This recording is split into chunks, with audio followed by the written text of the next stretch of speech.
The Fur Strip Damsel uses a combination of mink or pine squirrel strip along with rubber legs to give the fly a fantastic action. Right, the first step is to slide the gold bead onto the hook and then fix the hook in the vise. Then push the bead right up against the eye, take a length of fine lead wire and just wind on 6 or 8 close turns, break the loose ends off, and then push the lead wire right into the recess at the back of the bead. This helps to straighten the bead. Then run on the tying thread and use it to lock the turns of lead wire in place.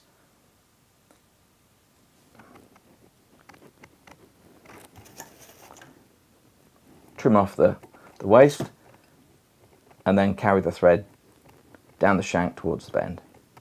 So with the thread parked at the end of the shank, take a length of fine gold wire, then offer it up to the hook, just catch it in place with a couple of turns of thread, draw the loose end through, and then just secure that end along the shank, bringing the thread back down towards the bend. Next, take a pinch of an olive glister dubbing, offer it up to the thread, and then begin to apply it in a simple finger and thumb twist till it creates a thin rope. Keep twisting until the rope's been formed, and then wind it on along the shank towards the bead. Carry on winding the fur until it reaches the turns of lead wire and forms the body. Now the wing of this pattern comprises a length of olive fur strip. This can be either mink, very fine rabbit, or in this case it's a length of pine squirrel. This has been pre-cut into strips, so take a length, then offer it up to the hook and just catch it in at the back of the bead with just a few tight thread wraps. With the wing secured behind the bead, lift it up out of the way and then take the gold wire and make a single turn directly onto the shank.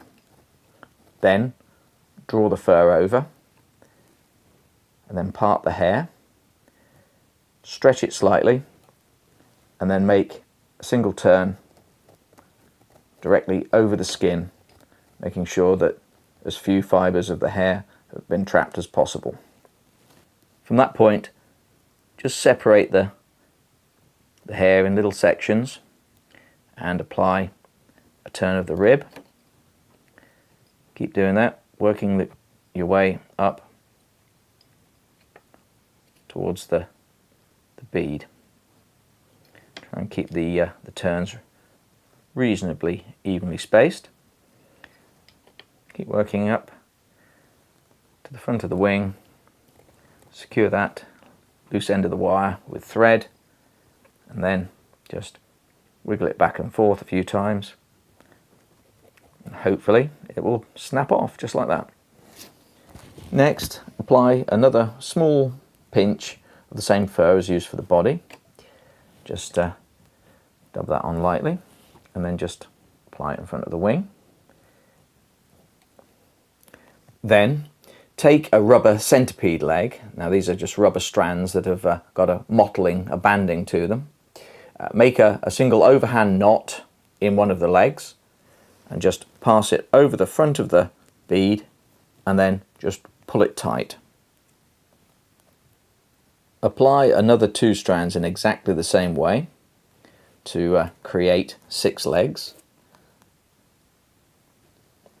Put that one over the bead as well and then pull it tight. Now take the thread, lock that in place, then apply another little pinch of the same fur again.